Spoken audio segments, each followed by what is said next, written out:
Good morning, students.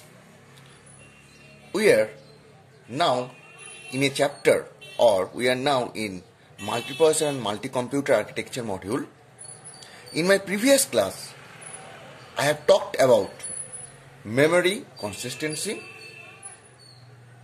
You know that the memory consistency model is a contract between a programmer and memory system that follows the rule of a program flow. Next, we have seen there are two types of memory consistency. One is your sequential. Sequential consistency was developed by Lamport. It says that a multiprocessor is sequentially consistent if the result of execution is same as if the operation of all the processor were executed in some sequential order and operation of individual processor appear in this sequence in the order specified by a program. We have seen the weak consistency when the violation of sequential consistency as the requirement of sequential consistency is relaxed, then we have seen that it can increase the processor performance. That is known as weak consistency.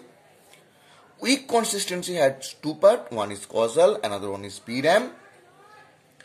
Causal means if one processor write a data in some certain location, then another process should read the data from that location. The example was producer and consumer. We have seen what is PRAM consistency or pipeline RAM consistency. That shows write operation done by a single processor are received by all other processors in which they were executed. Write operation done by different processor may be received in different way by different processor. Next, we have seen the factor behind network performance. Number one, there was network throughput. It means amount of data transfer per time unit. Next one was bandwidth. That means rate of data transfer. Next one was network latency. That means worst case delay for transfer of a message through network. There was fault tolerance. That means many routing possibilities.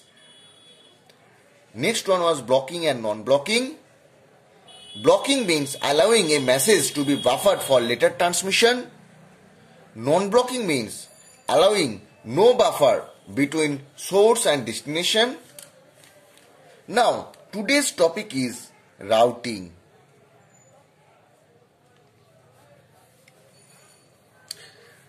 The purpose of a network is to allow exchange data between processor in a distributed system. Regarding this exchange,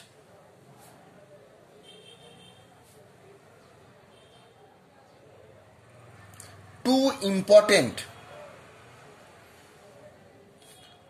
terms are there. Number one is network switching. Number two is network routing. Network switching can be again classified into circuit switching and packet switching. Now we come to what is circuit switching. A connection is established between source and destination, and the processor is kept intact during the entire communication or transmission. So, this is known as circuit switching, but in case of packet switching, data is divided, then transmitted individually through different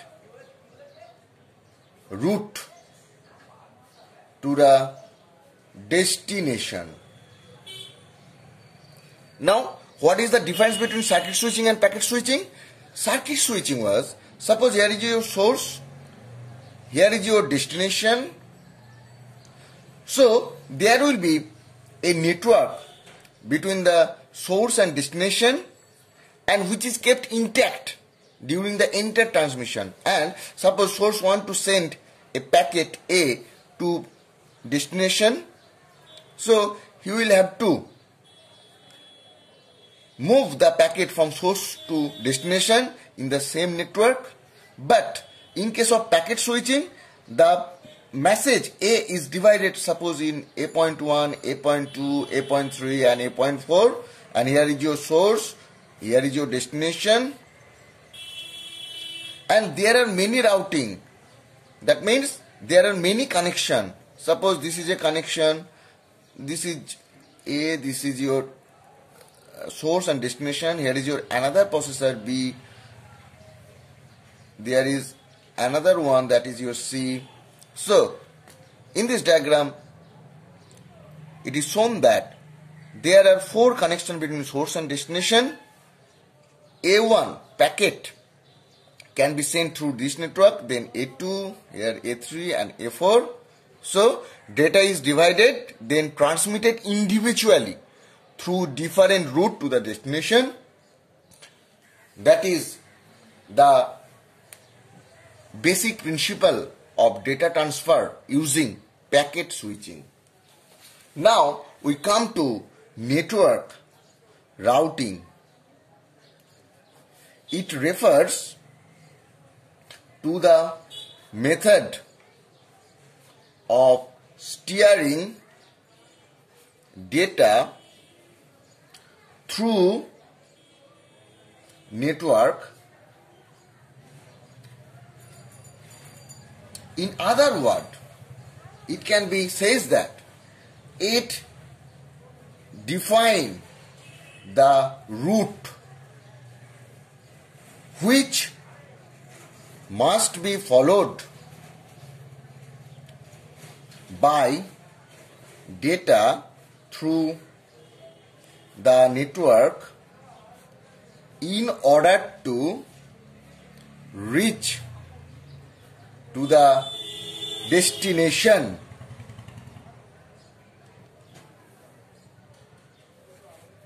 Now will come the different routing function. There, number 1, permutation. Now we will see detailed procedure of permutation procedure. In permutation, there are n number of objects are present. We can arrange a factorial n connection between them. Suppose permutation A equal to A1, A2, A3. So these are the 3 processors that want to communicate the data among themselves. In permutation mechanism, the communication link will be A1 to A2, A2 to A3, A3 to A1. So, using permutation technique, we can make a communication link like this way, where there were three processes. Now, we come to another mechanism that is called perfect shuffle function. In perfect shuffle function, suppose there are 7 processes. They are P0, P1, P2, P3, P4, P5, P6. Now, the P0 processor is denoted as 000. We know that the binary of 0 is 000, and this one is 001, 010, 011, 100, 101,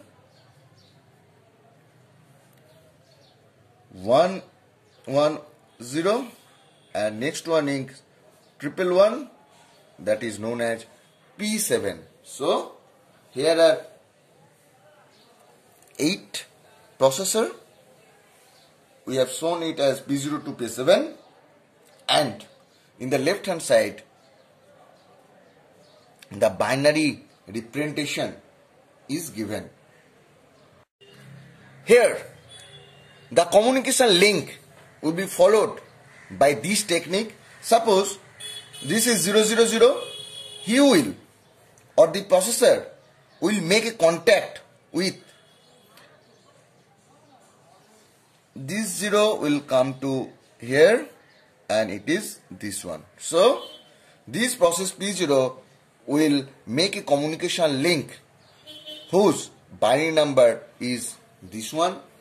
Suppose the next processor is 001, he will make a connection where this one will be come to this side and followed by this one. Similar way, 010 will be communicated with this portion will be the third bit and will shift 10. Next one is 011. 011 will look in the same way. Here will be a 0, here will be 11. Next, there was 100. It will be 1 will be the third bit. Next will shift. Next, there was 101. The link will be 1 will become to the third bit and 011. Next, there is 110. This one will come to the third bit and make 10 here, and 111 makes 111. So the communication link the follows rule. So here is your process P0, and this is 000 means process P0. 001, that means process P1 will communicate with 010. 010 means process P2. Next, process P2 will communicate with 100. 100 means P4. Similar way, P3 will communicate with P6.